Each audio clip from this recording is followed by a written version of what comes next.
Okay, so good morning, everybody. Today we have here Dr. Andrea Miglio. He is actually a senior lecturer at Birmingham University, and he has recently won a ERC Consolidator grant, and he will give a talk about asterosismology from interstellar physics to galaxy study. Thank you. Okay, well, thank you very much for your kind invitation here. Now, I believe, or anyway, understood that this talk and seminar would be addressed primarily to physicists, so not necessarily people who are familiar with astrophysics, and physics students. So the sort of level of the talk and the level of details I'm getting into is not very high, and I hope you wouldn't mind that. In general, I would say, let's say as physicists, what we like to do is to, or what we do during our life is to be very curious about, say, a specific physical system, a phenomenon that we want to understand in detail. And usually what we have is a sort of bag of tools that we can use, either, say, theoretical tools or experimental setups and observations that we can use to understand in detail that particular phenomenon. Now, what I'd like to do during this talk is primarily to share with you some excitement that we have now in the stellar community, which is related to the fact that now we have discovered, or anyway, we're learning how to use a new tool to understand stellar interiors, and that tool is called asteroseismology. I'll talk a lot about that in the next few minutes. So the first part of the talk, what I'll do is introduce this tool, basically, using some very, very simple examples related to, again, simple physical systems. And then what I'll do in the second part of the talk is to delve a little bit more into the details, not much, but just to show you why I think this tool is becoming extremely useful and will have impact on several research areas, such as characterizing exoplanets. But also, this is enabling us to use stars as laboratories to test to a higher level of precision stellar physics.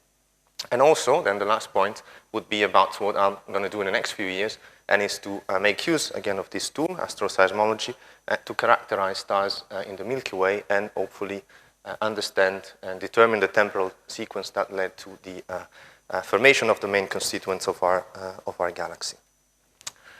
Right, so let's start from the very beginning. If you think about a star, well, that is basically just a sphere of self-gravitating plasma. And being a sphere, and that is filled with gas and plasma, there are sound waves, of course, that live and can propagate within that sphere. Then, of course, if certain conditions are met, it is, of course, a bound system, so there's a propagation cavity which is limited, and if you impose these boundary conditions, then you can compute and you expect to have some of these waves to become standing waves, global resonant modes. And seismology is really all about detecting, interpreting, and making use of these global pulsation modes that propagate throughout the star to understand and characterize stellar interiors. And to do that, of course, what we also need in our bag of tools are stellar models. And those are key to being able to interpret and use these constraints. Again, here I'm sort of assuming that you're not very familiar with stellar models, which is probably not the case for most of you. But basically, what we need in terms of ingredients when we make predictions about stars is, well, first of all, you can write down a set of equations or differential equations that describe the assumptions you make about the structure being in hydrostatic equilibrium, in thermal equilibrium. But then also you need a large number of ingredients from basic physics, really, such as we call it, microphysics.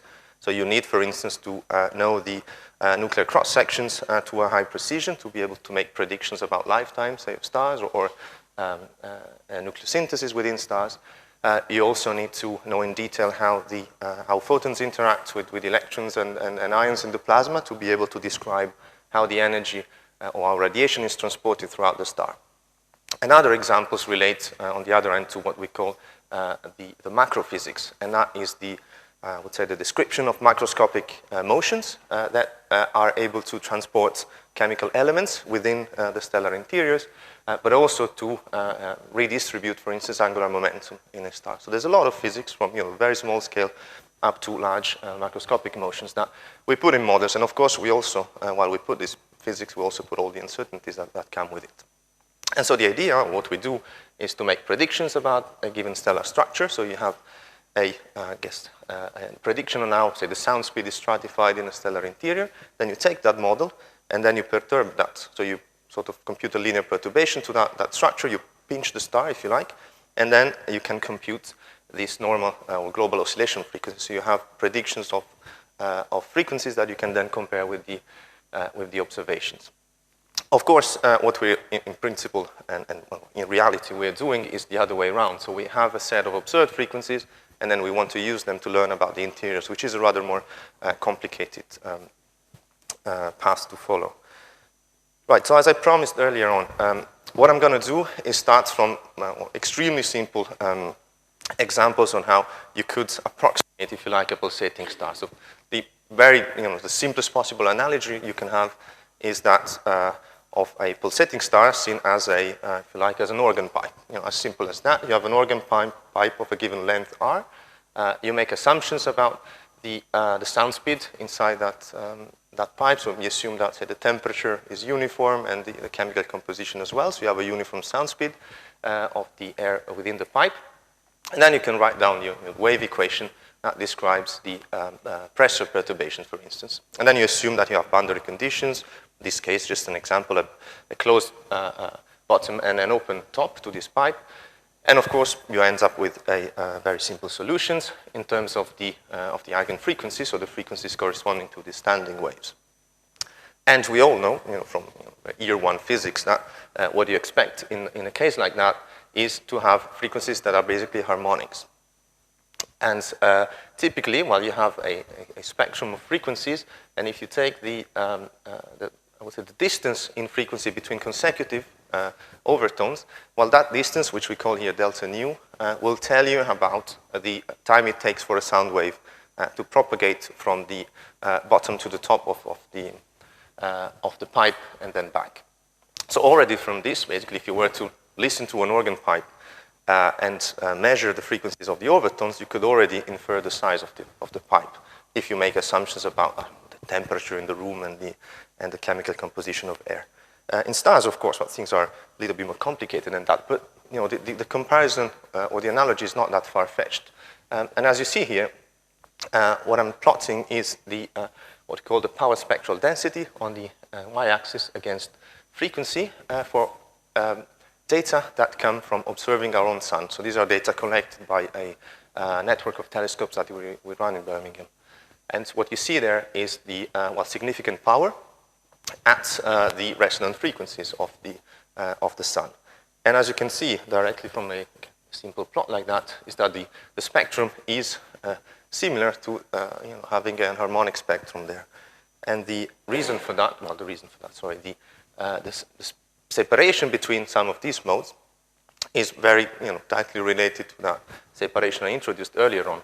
And again, that is tells you, or is inversely proportional, this frequency spacing, to the time it takes for a sound wave to travel through the sun.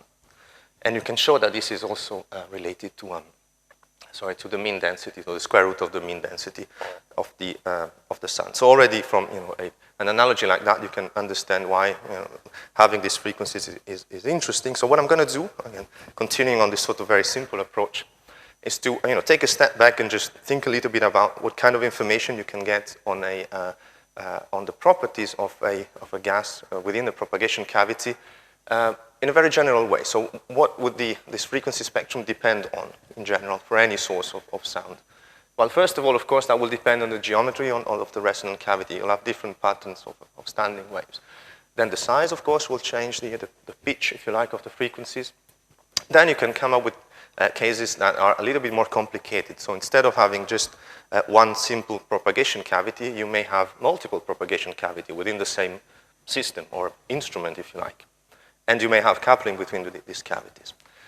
And also, well, the frequencies will also depend on velocity fields that may be present in the source. So if you, an example as simple as that, if you have a sound source that is, of course, moving away or towards you, then you have the well-known Doppler effect. But if you have a source and you just spin it, that will generate additional frequencies.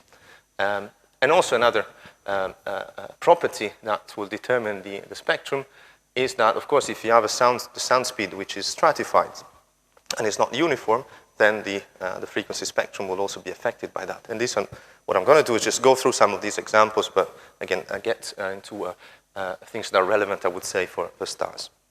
Okay, very beginning, I cannot see very well, but well, obviously, as we know, the pattern of standing waves depends on the geometry of the object that you're looking at. In our case, what we're, of course, dealing with are stars, and so they are, to a very good approximation, spheres. So what you do there is just to be a little bit smart in a way you choose the coordinate system that you use to describe those perturbations. And what we do is, well, we separate the radial dependence of this perturbation from the angular dependence. And being it a sphere, the obvious choice that people have taken is to decompose or somehow project these perturbations onto spherical harmonics. And this one, again, are functions that we're all familiar with from quantum mechanics, as they're used to describe orbitals in, say, an hydrogen atom, if you like. And a spherical harmonics is defined by two integer numbers, the angular degree L and the azimuthal order M. And what they represent, or at least visually, is shown in the picture here below. So that shows the angular dependence of a mode with L, so angular degree equals to 3. So L tells you basically the number of nodal lines that perturbation has across the surface, while M will tell you the number of lines of nodal lines that cross the equator. And one thing that is good to have in mind at this stage is that, as you see from the expression above, if you look at the temporal dependence, that's described by this frequency, nu and L. And here you see that nu depends on n, which is the radial order, and that tells you, or is related to the number of nodes along the radial direction, so within the star, from the center up to the surface, while it only depends on the angular degree L. So there's no dependence on m, and this is completely expected, because if you have a complete spherical symmetry, there's no privileged polar axis, if you like. So the frequencies are 12 plus 1 degenerate. And this is exactly the same that we have in the case of energy levels in an atom, where you don't apply, say, a magnetic field, then you have this degeneracy. Okay, so the very fact that stars are spheres, even if you consider a uniform stratification in sound speed, will generate a spectrum which is slightly more complicated than just a harmonic spectrum. And in fact, this is again the sun. You have for, say, L equals 0 modes, this comb-like pattern. You have a comb-like pattern here, but then if you consider also modes of different angular degree, these non-radial modes, then will also appear as, again, yet a quite simple pattern, but which is going to be sort of shifted compared to the L equals 0. So you have additional modes that are present in a pulsation spectrum. And this is just due to the geometry of the propagation cavity. And this is just to illustrate some, patterns, angular sort of behavior of these frequencies in the model. But what really, we're interested in is to look at the perturbations inside the star. So as basically traces of the internal structure of a star, which is again this exploring. So this perturbation in the radial direction, and then what we're doing, as you can imagine, is to use the information there to try to reconstruct, to a certain degree, the internal properties of a star. Right, so I'll continue on that to give you a few more examples. I hope, this is extremely simple, but I just wanted to sort of introduce this tool, if you like. So what I'm going to do is, again, go through this, but use or support this example by what we call sonification of this mode. So it's extremely simple. These are sound waves. These are acoustic modes. But in stars, they have frequencies which are way too low to be heard by the human ears. So what I've done is basically to shift all these frequencies by a factor around 1 million to bring them to the audible range. And then what I'm going to play, if that works, is basically the acoustic spectrum of stars of, say, initially of different sizes. That's the simplest thing you can do. So here, what I'm showing is what we call a nature diagram. So it's luminosity as a function of, say, a proxy for surface temperature of these stars. Most of you are familiar with this diagram. Anyway, stars are, occupy certain regions in this diagram, and as a star evolves from the, central hydrogen burning phase up to what we call the red giant phase, which is when hydrogen is exhausted in the core, and the core of the star contracts, the envelope expands, and the main source of energy is a hydrogen burning shell at the top of the core. Well, what happens there is, in general, that the radius of the star increases. And so if you look at the frequency spectra, so these are data. These are data based on observations of Kepler, and what these observations consist on is to observe and monitor the brightness of stars, so just counting photons from stars for a sufficiently long period of time, and with a precision of the order of parts per million. And then you look at the basically the frequency content of that time series. You take a Fourier transform, and this is what you get. So you have power as a function of frequency here. So if you start from a small star, smaller than the sun, this hump of power here is related to the solar-like oscillations. And you see, again, this very sort of harmonic spectrum that we can detect. So again, now I'm just going to play basically the sound or a sonification of these modes.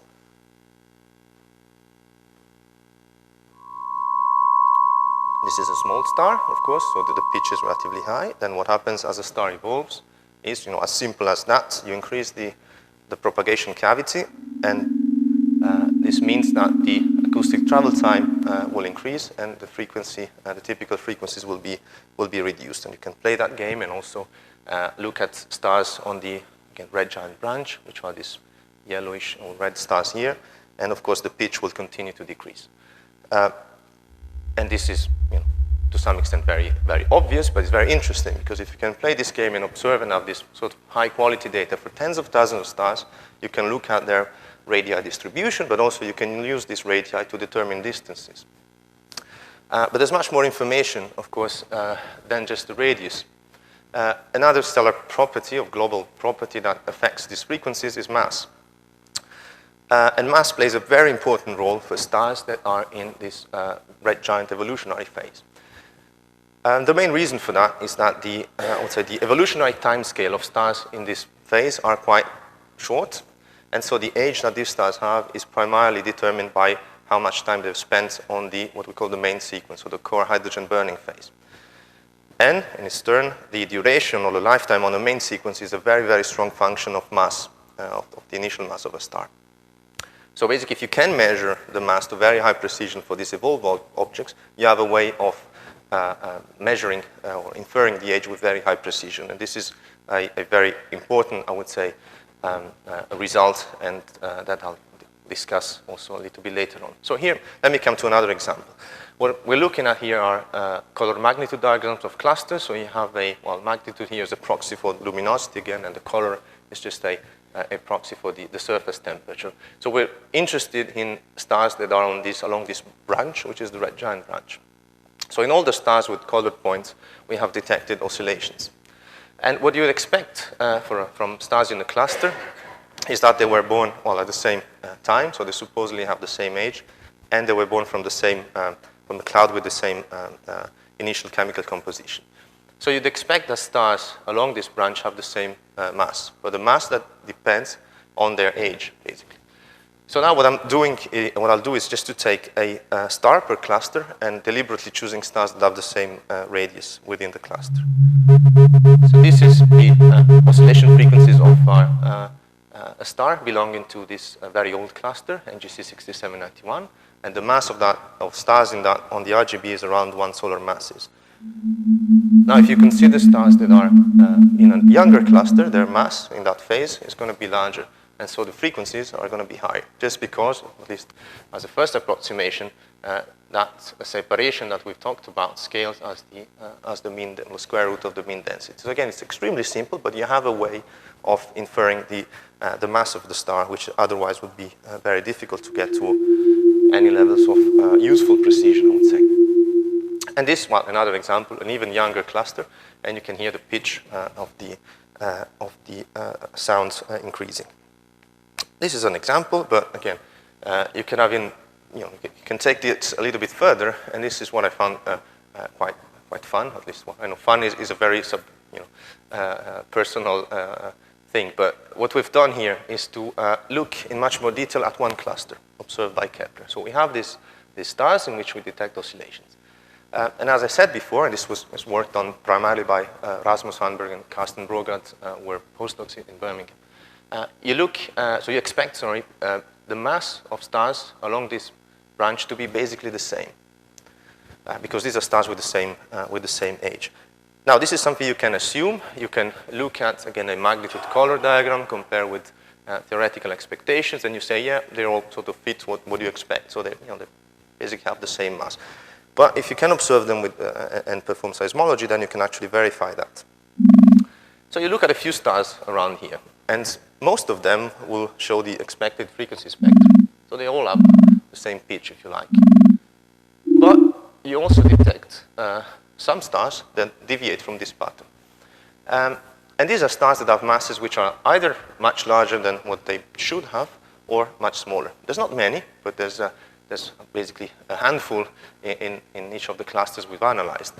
And why is that interesting? Because this gives us access to stars and to probe, I would say, the internal structure of stars that underwent I would say, non-standard evolution. And most likely, these stars are actually cluster members, but they are products of mass transfer in or what used to be a binary system. So an overmassive star could have accreted mass in a previous evolutionary phase, or maybe a product of a merger, while, say, an undermassive star had to have lost a significant amount of mass. And being able to probe the structure of these stars in detail has implications beyond, just playing this game, because there's a lot of uncertainties that go into modeling the interaction and the, I would say, interacting binaries. And these are also currently being used, say, in the high mass regime to predict the occurrence rate of events or merger events that will then generate gravitational waves. And so there's a lot of, I would say, there are quite a few implications on that we're exploring also with colleagues in Birmingham who are working on gravitational waves.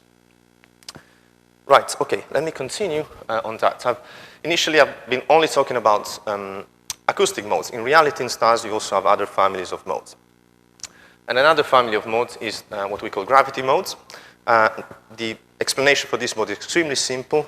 So you place yourself in a star somewhere, you consider say an element of gas, of plasma, you displace it adiabatically upwards, then you check that whether its density is how it compares with the density of the surroundings. If it's lower, then the bubble will keep rising, and that leads to convective instability. But if its density is higher than the surroundings, then the bubble will sink back to its original position and will actually start to oscillate around that position. And this is what gives rise to gravity waves. And under certain conditions, this can be modes on standing waves. And what's interesting about these modes, these gravity modes, is that in evolved stars, they live, I would say, primarily in the very dense core. So in these stars, what you have is basically two propagation cavities. You have pressure modes that have amplitudes or significant amplitudes in the envelope, while you have these G modes that live there. And what is crucial is that these two oscillators, if you like, are coupled. So the frequencies that you actually observe at the surface, they are determined not only by the properties of the envelope, but also of the core. And if you go back to a very simple example of that, is to use this coupling, or what we understand about that, to discriminate, for instance, between stars that have similar surface properties, but have a different evolutionary state. So typically, say you have a giant star that is burning hydrogen in a shell. That star has a very dense core, an electron degenerate core, and the coupling between these two cavities is extremely small. It's very small. So what you see in a pulsation spectrum is still a sort of harmonic-like spectrum. And you hear just these sort of beatings that are due to the presence of these overtones. While if you have a star in the core helium burning phase, well, in that case, the coupling between these two cavities is much stronger. So you would see more modes. So these are modes that are mixed characters. You have pressure modes, but also mixed pressure and gravity modes. And you have a spectrum in which you don't have that simple, if you like, harmonicity anymore. And this is, very easy, now that we have understood what's going on, to use to discriminate between these two evolutionary phases. And the last example, on this sort of level of simplicity, is what if you add a velocity field to your sound source? In the case of a star, well, what typically a realistic condition is, well, the star is spinning. So if you just spin up the star, how would the frequencies change? And this, again, at least from a mathematical point of view, is extremely similar to, again, when you study quantum physics to a level of describing hydrogen atoms and energy levels. If you add a magnetic field that breaks that spherical symmetry, then what happens is the frequencies are no longer degenerate in m, the quantum number m. And here is exactly the same. It's exactly the same thing. If you have a star that is non-rotating, you focus on one mode, you have basically a pure frequency. While if you start spinning up the star, you have what we call rotational multiplets. So if you are looking at a L equal 1 mode, you'll have 2L plus 1, so 3 modes that appear. And what is interesting is that, well, playing the sound here, you just hear basically the period of the beating, which is related, of course, to the distance between these frequencies. What's interesting is that the size of this multiplet is directly related to how fast the star is spinning, to the rotational frequency of the star or of a certain region of the star, which is even more interesting. And this is actually what we're using to measure the internal rotation rate for stars. I'll come back to that just in a few minutes. And here, a final example, but this is already related to a research example. This was a sort of, at least initially, unexpected result. So still looking at the effects of rotation, what you have, so this is just a simple a picture of your pulsating star with the perturbation being color-coded, and you have your frequency that is split into 3 modes. So a dipolar frequency or dipolar mode split into 3 modes. And this arrow here indicates the orientation of the spin axis, so the rotational angular momentum vector of the star. Now, as you see here, depending on which mode you're looking at, the perturbation may be, when you integrate it across the surface, may be cancelled or anyway will undergo a significant cancelling or not. And this implies that if you look at the amplitudes of pulsation for these different multiplets, that will change depending on where the axis is inclined. So in this case, the central frequency, if you integrate the perturbation across the surface, you basically get 0. So if a star has an inclination angle which is 90 degrees with respect to the line of sight, then you would not expect to see the central component of a mode. Now this animation that I made for a paper a few years ago actually, shows what happens if the spin axis moves and you tilt it towards the observer, and you see that the relative amplitude of these components changes. So you can, by measuring the amplitude of these modes, make inferences about the inclination angle of the star, the spin axis of the star. And well, you may say, well, so why do we care about this? What happened for that star in particular is that we could determine an inclination angle of about 45 degrees. Okay, there's nothing special really about that, but this is a star that hosts planets, a multiplanetary system. And so, which was detected using the transit technique. And so what it means is that for you to be able to see a transiting planet, you know that the inclination angle of the orbit, the orbital plane, has to be such that you're seeing the orbit edge on, basically. And so what we were detecting is a misalignment between the spin axis of the star and the orbital angular momentum vector, if you like. And this was sort of a puzzle for this system, which was solved by additional observations, where we could find the evidence for a third body, which is orbiting the system, and so is applying a torque to the orbits. And so you can explain this misalignment. Right, so this takes me directly to giving you a few more examples about the impact of seismology. And I'm not really going to get too much into the details, and I hope if you're interested that you ask me about that later. But first example is studying and characterizing exoplanets. So why is that important? Well, now I think we're moving to a stage where people are not just happy about detecting yet another planet. We heard enough about detecting 1 or 2 planets. Now we're moving on to either studying nearby planets in more detail or trying to understand the population of planets that we see and of planetary systems. So in that sense, having very precise and accurate constraints on the host star is crucial because, well, first of all, if you need to know the radius of a star and the mass of a star to very high precision and accuracy to measure the planetary mass and radius. But also, if you think about age, we're moving to a point where we'd like to see or try to understand how the architecture of this planetary system evolves with time. And for that, you need to have a very precise and accurate stellar properties.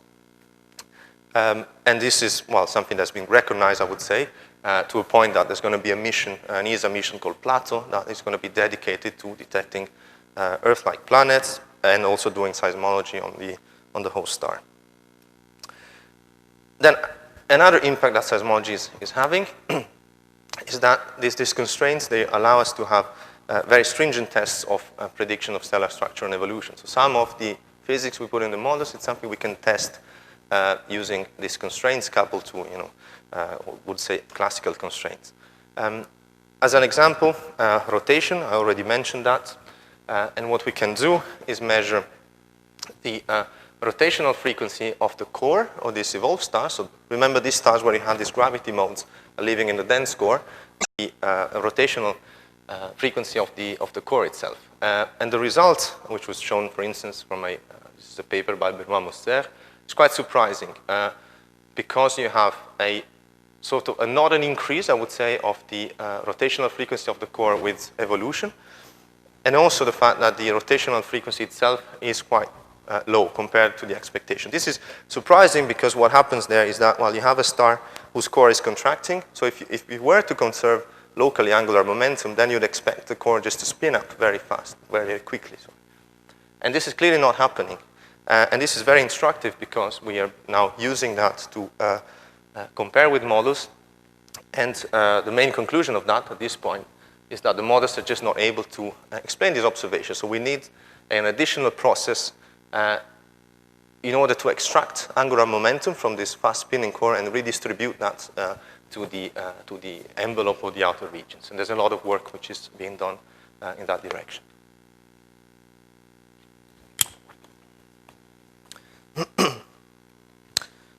Now, another example of using these constraints to test models of stellar evolution. We're looking now, I'm talking about stars that are in the core helium burning phase.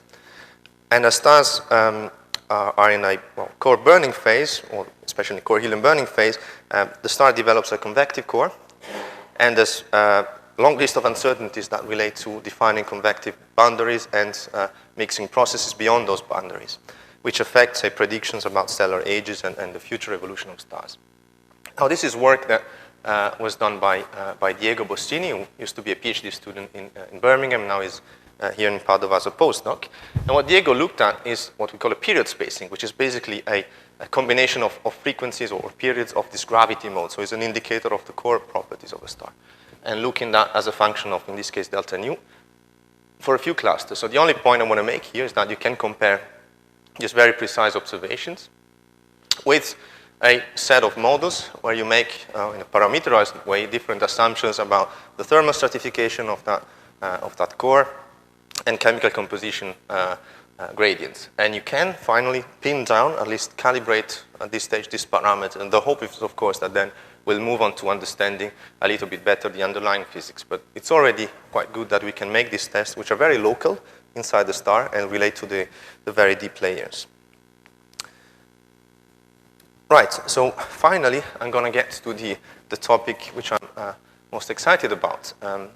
And that relates to our ability now to determine stellar ages with sufficient precision and hopefully accuracy to characterize population of stars within our own galaxy and then to learn about how the galaxy formed and evolved. So I'm just going to talk about basically what I'm going to do in the next few years. So let's take a step back. No, this is all exciting and nice, but at some point you have to ask yourself, are we addressing questions that are pressing open questions in astrophysics? And certainly there are a long list of open questions about the early history in the universe and the formation of galaxies and the early history of our own galaxy. And there are several ways you can address these problems, right? You can either perform some ab initio, very large-scale simulations of the universe itself.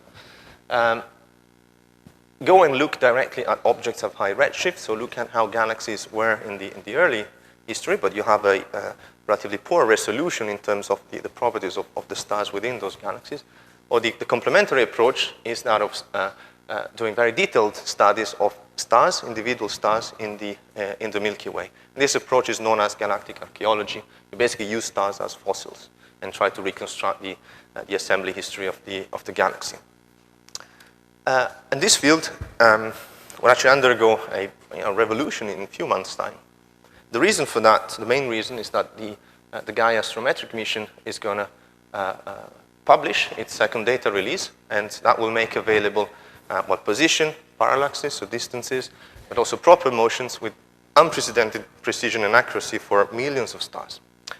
Plus, you can couple that to radial velocities from spectra, and you have a full kinematical set of constraints for stars. And also from spectra, from spectroscopy, you can get surface chemical abundances for a few elements. So in a few months' time, what we'll get is a very detailed picture of the galaxy as it is now, so a very detailed snapshot, if you like. But there's still going to be a huge problem, which is not related to determining ages, because what we want to do is not just know what the galaxy is now, but how it became what it is. And how do we do that? Well, how do we get ages? And now I can say that there's basically consensus about the fact that seismology can deliver precise ages. And especially for these evolved stars, as I said earlier on, the mass of those stars is a very good proxy for their age. And so we have access to pulsating stars in various fields observed by CoRoT, Kepler, K2, and now TESS, for which we can determine mass in a range which enables us to explore basically a look-back time, if you like, from, say, a giga-year ago up to as old as the galaxy itself. So this is a way forward, of course, but at least at this stage, what we've been doing is not good enough. And this is a distribution of ages that is part of a paper I'm working on at the moment. And just focus on this distribution here, this purple, blue distribution. This is the age distribution for stars that are enriched in alpha elements. And they're on an age, a median age about 11, 12 gigayears. But what's important is to see that this distribution has a sizable width. So if you look here, the width goes from, say the full width half maximum goes from 8 to 15 gigayears. And really, the width of that distribution is entirely dominated by the uncertainties that we have at this stage. But we want to do much better than that, and what we need is to get at least improved by a factor 2 the age precision. To be able, these are just simulations of course, to highlight or find evidence for, say, star formation bursts, if you like, or which may be traces of merger events or events that led to the formation to major components of the galaxy. So we need to get to that precision, which is not there yet. And also we need to explore much more systematic uncertainties in age, which come from our, say, limited understanding of stellar physics. So the way forward that I thought about and I'm going to do is the following. So of course we're going to combine seismic data with astrometry from Gaia, spectroscopic surveys. But crucially, we're going to move from doing something like that. So we have a pulsation spectra from a star. At this stage, what we've been using are just this sort of average property. So the frequency that corresponds to the maximum sort of average power of oscillations and this, again, this frequency separation. And these are two constraints known to maybe 1% in terms of precision. But what we need to do now is to move to using individual mode frequencies, which we can measure in tens of thousands of stars now. So the techniques in terms of data analysis have matured enough so that we can do that. And there's tens of frequencies known to 10 to the minus 4 in terms of relative precision. And this is the way forward if we want to have access to a sort of detailed picture of the internal structure of stars, which is crucial to make tests about how accurate this age is going to be. So again, just describing the sort of ideas that I'm going to develop is to, of course, infer precise and accurate properties of stars, but crucially, there will have to be also in place what we call a model selection. So we're going to make use of these frequencies also in some cases to test specific aspects of modeling which are crucial to getting to accurate ages.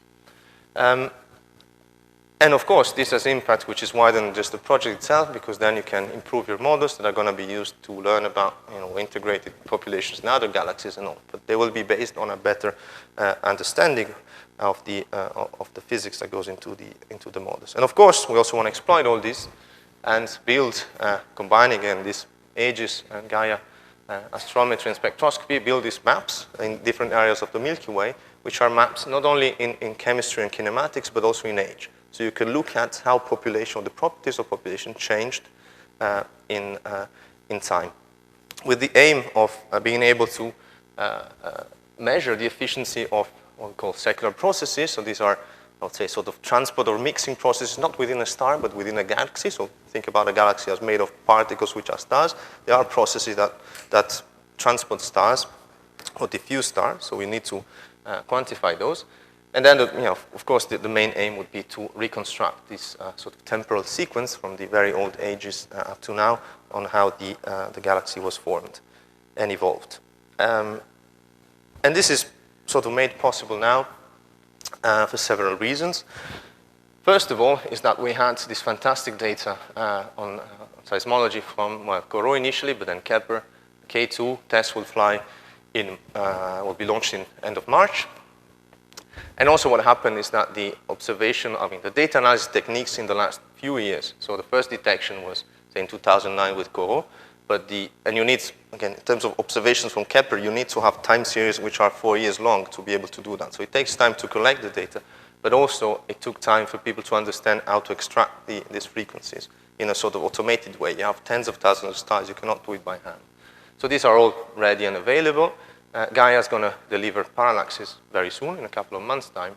And then we'll also get plenty of constraints from spectroscopy from several surveys. And so the project that I'll be working on sits basically in this timeline here, which is also looking a little bit toward the right-hand side, to the even more distant future. I would say what we learn during this project will be quite useful to plan the Plato mission, which will fly in 2027. And in that sense, that's what we sort of reported in this white paper a few months ago, where we tried to combine expertise from people working on galactic models, seismology, spectroscopy, to see how to move forward also in, say, 10 years' time, which will be the questions which will still be open. How should we, and which stars should we be observing with Plato? And the advantage of Plato is that it has such a wide field of view that, in principle, that can complement the, say, Gaia's view on the Milky Way, but adding ages to hundreds of thousands of stars. And this is basically the summary of what I'll be doing. So performing percent level test of stellar structure and evolution, which are sort of instrumental if you want to get to or infer ages which are not just precise but also accurate, and then use these constraints to learn about secular processes, but especially about the assembly history in the Milky Way, which will then be used, of course, in a wider context as a sort of benchmark for understanding galaxies in general. Right, so just a quick summary. Well, you've seen from this talk, I sort of decided to have a sort of lengthy first part about just introducing this new tool with very simple examples related to oscillators, organ pipes, etc. And then I just touched upon a few points on the impact of this tool in a wider context. And I think I will stop there. Thank you for your attention, and thanks to some of my collaborators and funding agency. Thank you.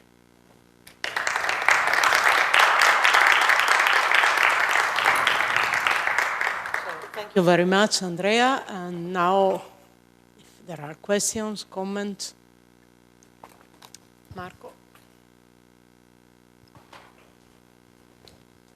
So, is there evidence of some long-range correlation in time in these spectra that you see for a single star, for example?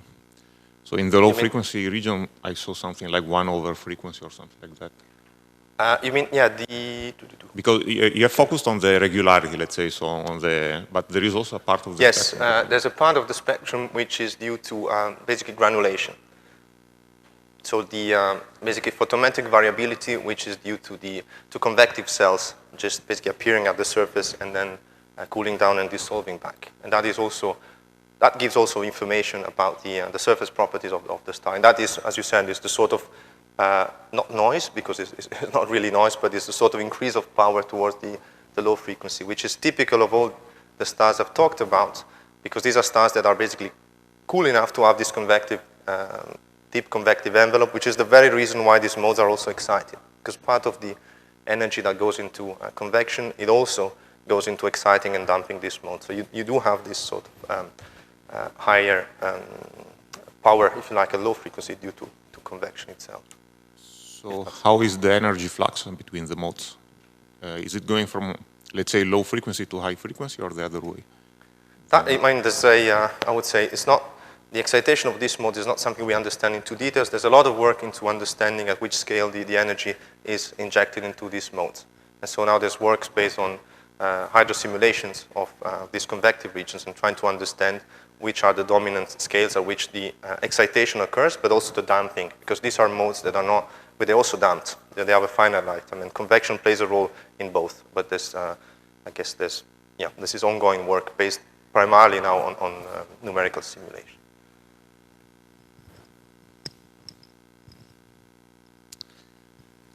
You showed that one of the most direct results of asteroseismology is the density of stars. So there is now another technique based on the time transit of exoplanets, giving a lot of results of densities, a very direct method again. Are the two results, as far as you know, compatible, or is there any discrepancy? What is your comment? Try to remember, I mean, there's been an attempt in a paper by Dan Huber to compare the two.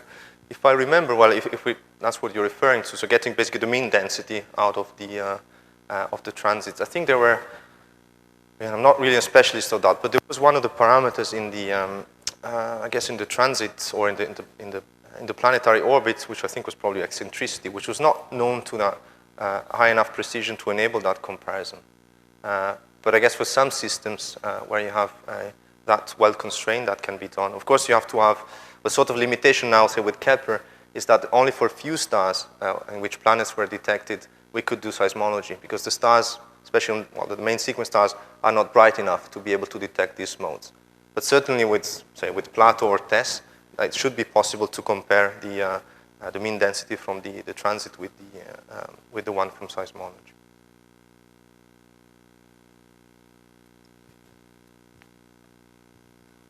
Other questions? I have one myself.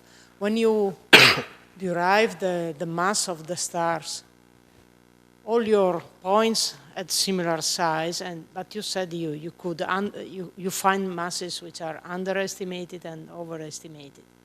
So what's the error on this? On the mass? On the mass. I'd say right now... I mean, when can you say that a mass is over, that a star is overmassive, sorry, or yes, so in the case of that cluster, say the masses, typical masses on the red giant branch are about 1.6 solar masses, with an uncertainty which is of the order of 10%, well, between 10 and 5%, at least of precision. And then this, say, the undermassive star that we found there is a 0.6 solar mass, so it's well, clearly, 3 sigma or more. And the overmassive stars is a little bit more complicated because you get a sort of distribution of masses, but they're around 2 solar masses, most of them, which, again, we're still trying to understand what's going on. Could they be the remaining of a merger event of 2 stars or just some mass accretion? There's a less obvious separation for the overmasses, but most of them are significant at least at 2 sigma level.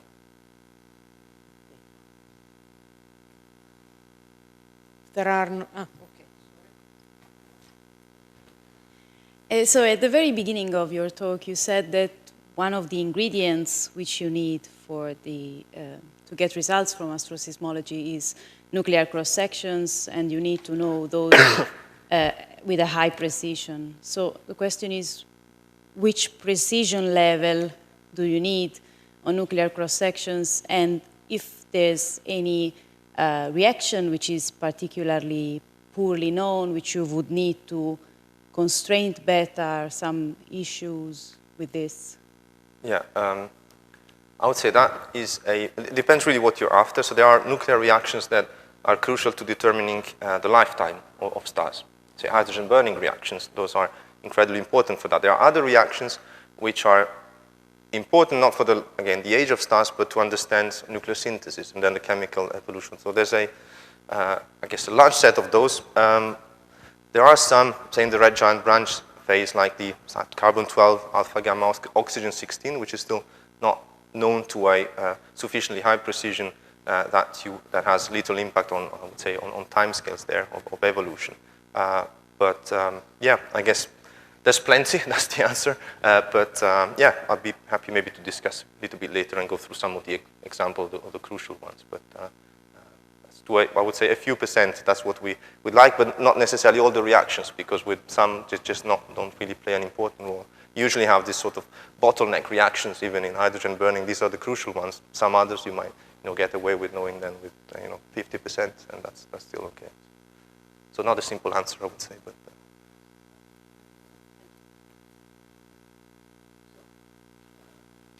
there are no other questions, then thank you, Andrea, again. And, okay.